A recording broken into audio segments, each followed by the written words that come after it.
Good morning, everybody. Thank you. I'm Suzanne Molnar. I'm a member of the worship committee, and I'm the worship associate, whatever, for today. Welcome to this beautiful, beautiful, beautiful day on which to celebrate Earth Day, which was Tuesday, but this is our Earth Day service. Welcome whether you are here in person, and it's lovely to see how many of you are. Welcome if you're joining us on YouTube. And we are a church which welcomes everybody without respect to gender orientation, sexual orientation, race, political beliefs. Yes, really? Yes, political beliefs, theological beliefs, or non-belief. You join us because we want to be together in community, in exploring, and just in experiencing all the variety of things that this church offers. I'd like to direct your attention to the announcements. There's several of them in your order of service or scrolling across your screens. But in particular, next Sunday being the first Sunday of the month, there will be children's RE. We do that once a month now. And for some reason that the finance gods have decreed, Saturday is the deadline for pledges. I'm going to say, how about Sunday? But next Sunday, deadline for pledges. Please try to get them in. I'm a former finance chair, and it's so helpful if you turn them in so we don't have to track you down and say, could you please fill the dang thing out, and give it to us. If you haven't got a pledge form, Anne at the back there would be happy to give you one. That's how we run church. Also, how we are able to do things we do for the community and the broader world. So, welcome. Somebody is cueing me something, I think. Lost luck. Next week. Next week. Okay, I'm not. Nothing special. Okay. Ordinary, regular. No other announcements? Can you say it into the microphone? What's that, Yetta? Can you just repeat it into the mic? Would you repeat into the microphone that there's talk on this? Oh, okay, yes. So, you're joining us. Thank you for being here. And as a member of the mammalian but not human cast, I hope you enjoy the service this morning. Yeah, I'm the bad bunny. Spoiler alert. So, welcome. Now I'd like to invite the bowl to sound.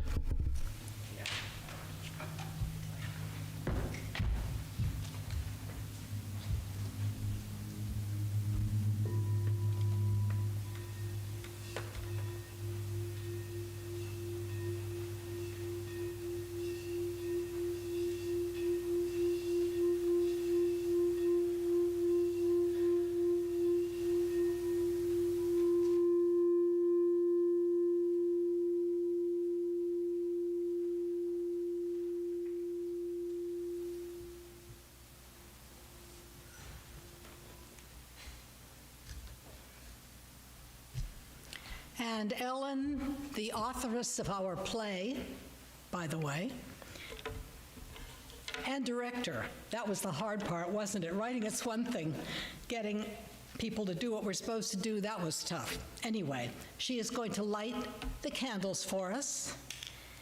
The chalice lighting is part of a poem, Earth Day, by Jane Yolen. I am the earth, and the earth is me. Each blade of grass, each honey tree, Each bit of mud and stick and stone is blood and muscle, skin and bone. So earth needs grass and stone and tree and things that grow here naturally. I am the earth, and the earth is me.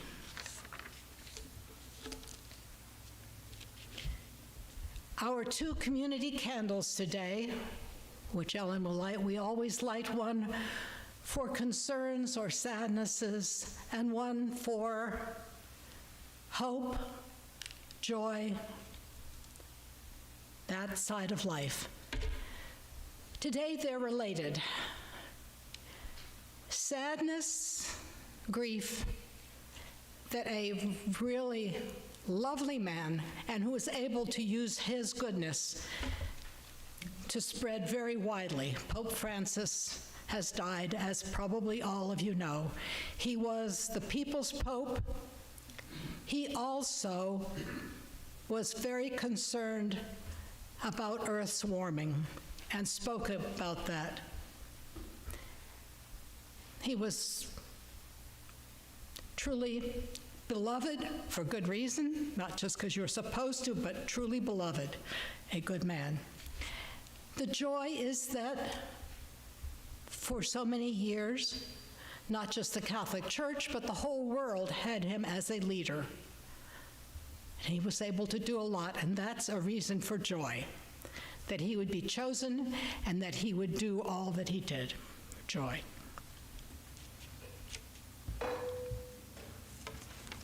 Now Ellen will introduce the play.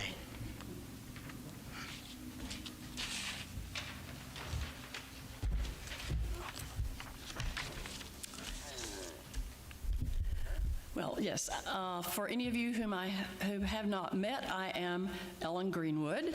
My pronouns are she, her, and hers. And Suzanne said I was the authoress of this. That's not quite right. I adapted it. I sort of stole it, but changed it enough I could say I adapted this story. I found the basis for this story that our play today, The Great Law, will be based on. I found it in a book at the Visitor Center at Voyageurs National Park in Minnesota when Dave and I were visiting there. The little book, which I have with me, is entitled Ojibwe Tales, Stories of the Ojibwe People, and it is told by Art Presbilla with the aid of Randy Counselor. I was first drawn to the book by the illustrations, which are just beautiful, and they're all done by high school students who participated in an Ojibwe art workshop at Voyageurs. I'd love to show everybody that artwork, but I can't for copyright reasons, but I do have the book with me, and I would be happy if any of you here in person would like to take a look at those later today. I should tell you that the Ojibwe are part of the Anishinaabe people of the Great Lakes and the northern region of North America and extend from the U.S. on into Canada. At the time of the publication of this book, Mr. Presbilla was a seasonal ranger at Voyageurs, and he met Randy Counselor, who was a summer work-study intern there. Also, though, Randy Counselor was an adult college student. He had gone to community college in his middle age, and he was also, at that time, chief of the Northwest Bay First Nation in Canada. And he told these stories to Presbilla and asked him if he would write them down and see that they got published in an effort to help build appreciation for the Ojibwe culture. Our intention here today is to honor the truths that come to us from these stories, not to adopt them as if they were our own, Art Prisbilla writes in the preface that he had reservations about writing these and publishing them as a white man, and he spoke of these reservations to Randy Counselor, and Randy assured him that we can show our appreciation for his culture by translating and learning from these stories.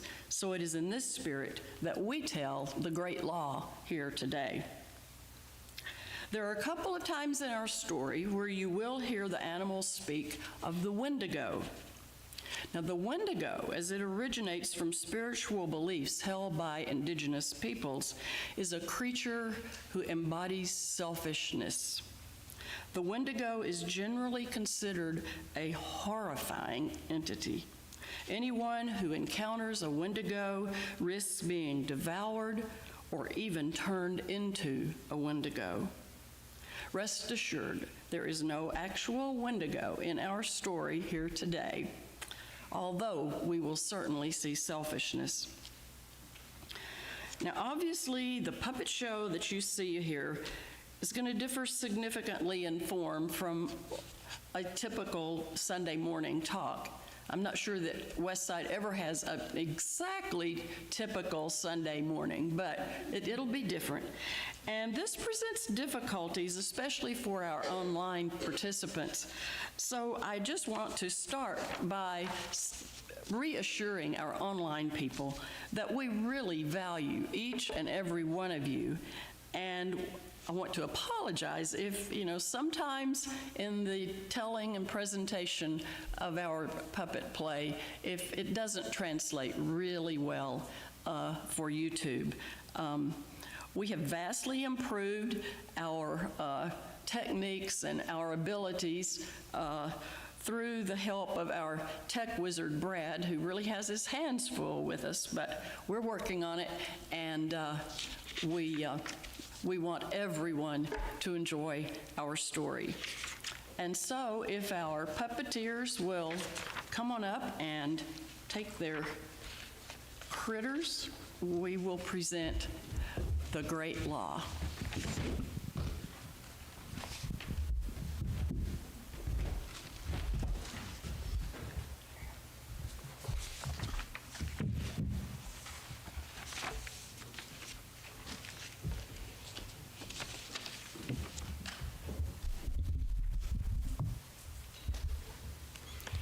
Rabbit was never choosy about what he ate. Most plants happily gave of themselves to support all forms of animal life, so they gave without hesitation to Rabbit. Rabbit responded by having a broad range of plants that he ate, thus not causing great harm to any one species. But one summer, Rabbit found roses to be particularly tasty. He found them so tasty, in fact, that he started eating nothing but roses. He hopped right past clover and grasses and gorged himself on roses. By the time that summer was half over, roses started becoming hard to find, for Rabbit's appetite seemed to grow and grow, like the Wendigo that is never satisfied. It was Bee that first noticed the scarcity of roses. Whenever Bee saw another of the animals, she complained of so few roses to make the very best honey. She complained so loudly and so long that the other animals started to find her annoying. Squirrel said, That is not my problem. I need to be finding nuts, burying them so I can make it through the winter. No roses is your problem.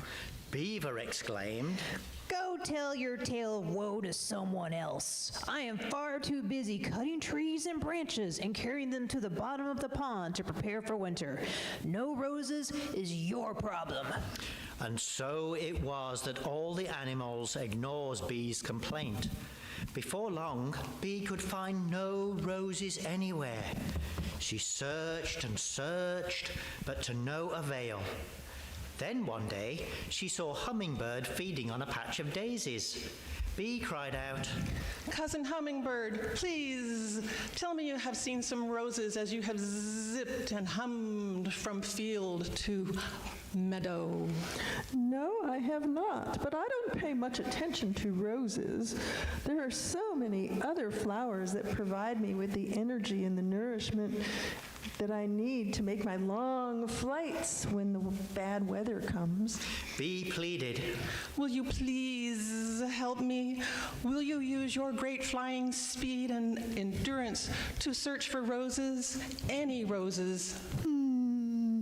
Hummingbird hummed and hawed and hawed and hummed, but he couldn't think of any reasonable excuse not to help poor Bee, so he agreed to make a scouting flight. To Hummingbird's surprise, he found no roses in the usual places he expected to see them. He widened his search, flying further and further, but still found no roses.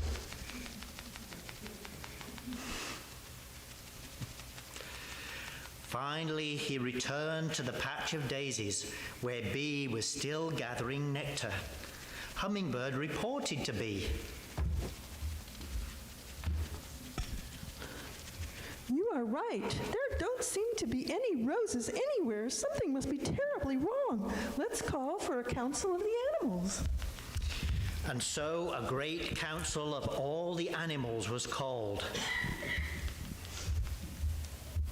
At the council, Bee repeated her complaint about the roses that so many of the animals had already heard. Oh, they grumbled that a great council had been called to discuss such a trivial problem. None of them listened to Bee, even when urged to do so by Hummingbird. The council was about to break up when suddenly Bear bellowed. Do you mean the reason I'm finding so little honey is because Bee can't find any roses? Trembling in fear, Bee repeated her tale of woe, this time emphasizing her inability to make Bear's favorite honey. But I must have my honey. If I don't have my honey, I will not sleep the winter away. And if I don't sleep the winter away, I will not be able to find the nuts and berries, for they will be buried under the snow. So, I will have to eat some of you, my brother animals, in order to survive the winter. Bear's pronouncement caused an uproar among the animals. They realized that they themselves could be in danger if Bear couldn't find honey. Fox called out. What's to be done? Wisely, Owl answered from his perch. First, we have to determine if there are any roses left. Then we may make plans to deal with the situation. Bear interrupted. All you birds, fly in the 4 directions of our Mother Earth. Search for Mother Earth. Seek out any roses you can find as quickly as you can. Now go, go. The birds did as they were bidden, flying to all lands everywhere in search of even one small rose.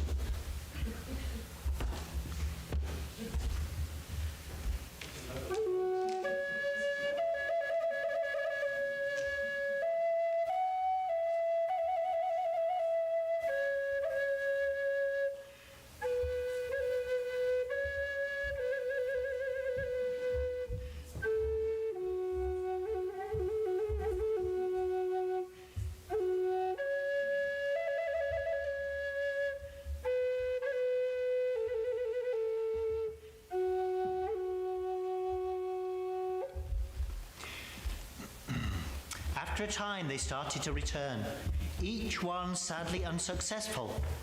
Last to return was little Hummingbird, who had flown the furthest. In his feet, he carried a single, small, half-dead rose. Bear spoke first. What has happened to you, the rose, and to all your brothers and sisters and cousins? But Rose was too weak to answer. We must nurse her back to health or she will die before she has told us what has happened. Without that knowledge, we cannot plan for the future. And so the animals gathered around the near-dead Rose. Using their combined knowledge, together they nursed her until she was strong enough to speak.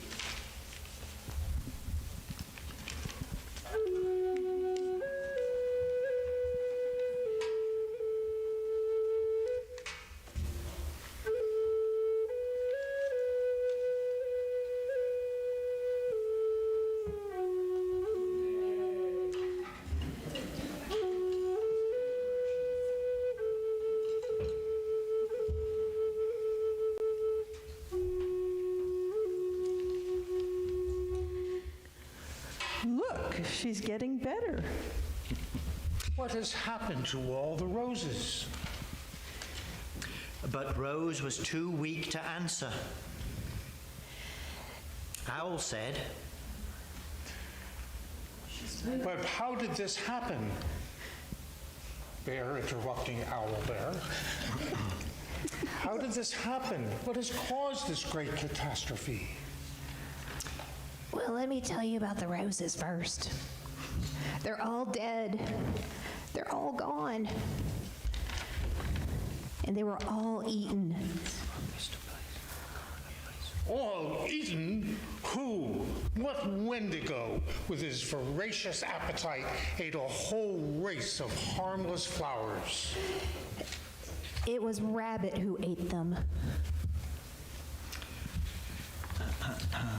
all eyes turned towards Rabbit, who now tried to creep unseen out of the mass of animals that surrounded him. Bear bellowed, Stop him!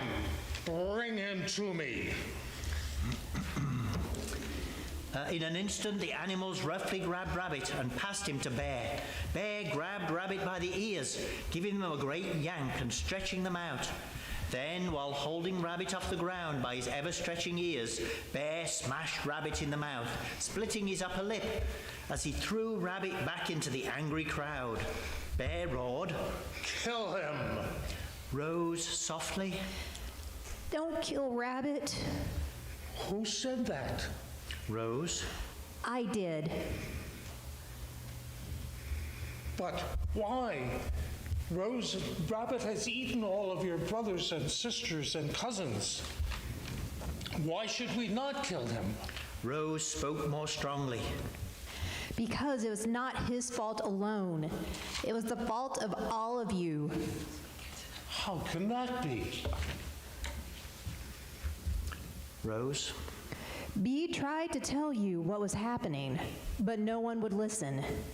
In not listening, you each broke the greatest of all the great laws, and thereby are all at fault. That law tells us that all living things must watch out over all other living things and Mother Earth. all the animals grew very quiet as they thought about what Rose had said. They did not kill Rabbit so that he could be a reminder of the lessons learned from the experience. To this day, Rabbit's ears remain long to remind us that we must listen to each other, and his lip remains split to remind us that we may lie with our silence. And to assure Rose's future from that time forward, roses have had thorns to keep them safe from rabbits. And now, to remind us that we are all responsible for looking after each other and the earth, we will sing together, Keepers of the Earth.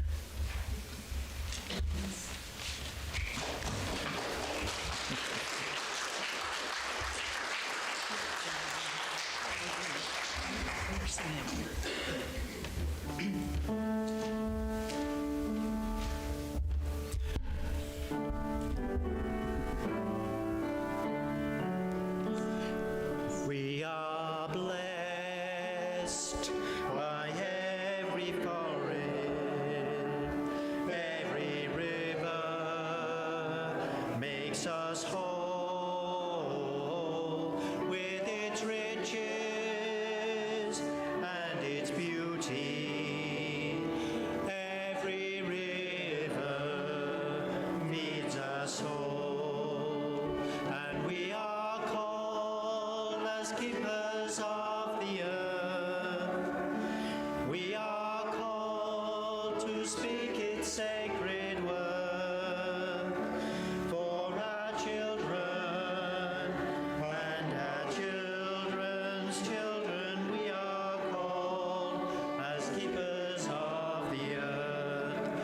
mountain. We are blessed by every mountain. Every mountain makes us whole with its riches and its beauty. Every mountain feeds our soul, and we are called as keepers of the earth. We are called to speak its sacred words for our children and our children's children. We are called as keepers of the earth. Forest, we are blessed by every forest. Every forest makes us whole with its riches and its beauty. Every forest feeds our soul, and we are born as keepers of the earth. We are born to speak its sacred word for our children and our children's children. We are born as keepers of the earth. Creatures, we are born by every creature.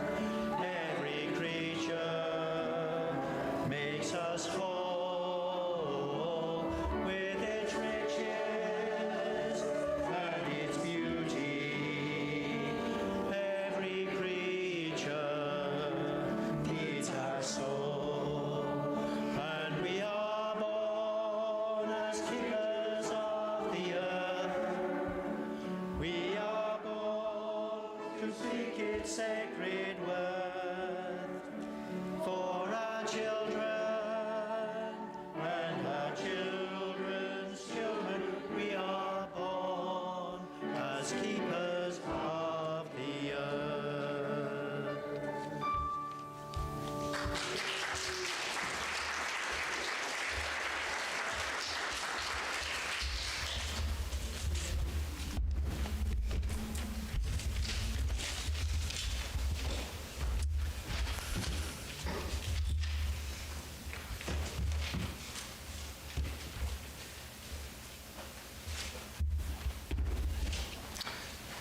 I hope you enjoyed our puppet theater production, which was written and staged by the very talented member of our congregation and Green Sanctuary Committee. This is your green moment. The creatures here learned a valuable lesson that we are part of a larger web of life, and if you pull on one thread, it affects others and can throw ecosystems out of balance. The Green Sanctuary Committee works across scales, from the congregation to the community to the earth. At the congregational scale, we've received some quotes for heat pumps to replace our gas-fired furnaces and to reduce our carbon footprint. I'd also like to recognize a few dedicated people who helped clear weeds and plant native flowers and bushes yesterday. These include Mike Fisher, Jerry Thornton, Alice Thornton, and Craig Brandt. A multitude of religious and spiritual traditions seek to reconnect faith with our responsibility as stewards of the earth. And we are joining with other faith communities in the region who belong to the Tennessee Interfaith Power and Light to encourage moving from fossil to renewable energy so that we can slow climate change. Pope Francis, as was mentioned earlier, framed the climate crisis as a spiritual one. His environmental encyclical Laudato Si, or On the Care of Our Common Home, is a forceful reminder that climate questions are intertwined with questions about the sustainability of human societies and related issues about wealth inequality. And our shared mission with all of these other faiths is to keep ecosystems in balance. Thank you.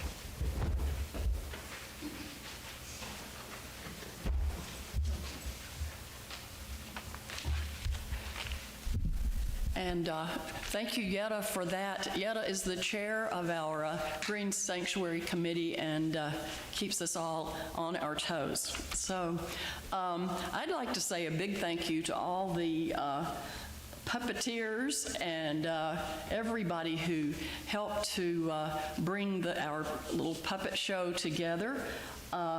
And a thank you to our minister, Reverend Carol Baudot, who trusted us enough to let us do some silliness on a Sunday morning. She always does that, but and who provided music for us and was just here to support us. At this point in our services, we always talk about opportunities for justice and generosity. Most of you know that we don't pass a plate anymore, but if you want to make a contribution just to Westside or to any specific, any specific initiative that we are involved in, there are QR codes on boxes at the back of the room. There is information in your order of service and in our newsletter and on the screen for us and for our online folks. This quarter, our Justice and Generosity partner is Knox Pride. Some of you went with us last year down to the Pride Center and got the general idea that a lot more goes on there than any of us ever thought as far as just simply supporting the community. And just this last week, I have been seeing announcements about the tremendous work that they are doing as providing a food pantry, all the fresh food that they are providing. They're distributing seedlings, all kinds of things. But they've suffered a big blow to their resources because Second Harvest was one of their primary resources for their food pantry, and Second Harvest has suffered a big blow as far as federal funding goes. And so any of our donations that we make to Knox Pride or in fact to Second Harvest would certainly be helpful at this time. And with that, I guess we're ready for our closing words. It is our custom here at Westside to stand and hold hands with our neighbors. We always say, because we are UUs and we respect each other, it depends on if you and your neighbor want to hold hands. And we're still having a lot of colds and flu and so forth, and if you would rather not, that's fine. But let's stand, hold hands if you wish. As Reverend Carol always says, it's perfectly all right to hold hands with yourself. And as we go, you know, as UUs, we are constantly reminded that we are called to put love at the center of everything that we do. And, you know, I'm one of those that sometimes struggles with what does that really mean? And I think one way that we do that is if we do our best to remember the great law that we are all responsible for looking after each other and for Mother Earth. So with that in mind, let's go forth and come back again to be together. Go in peace.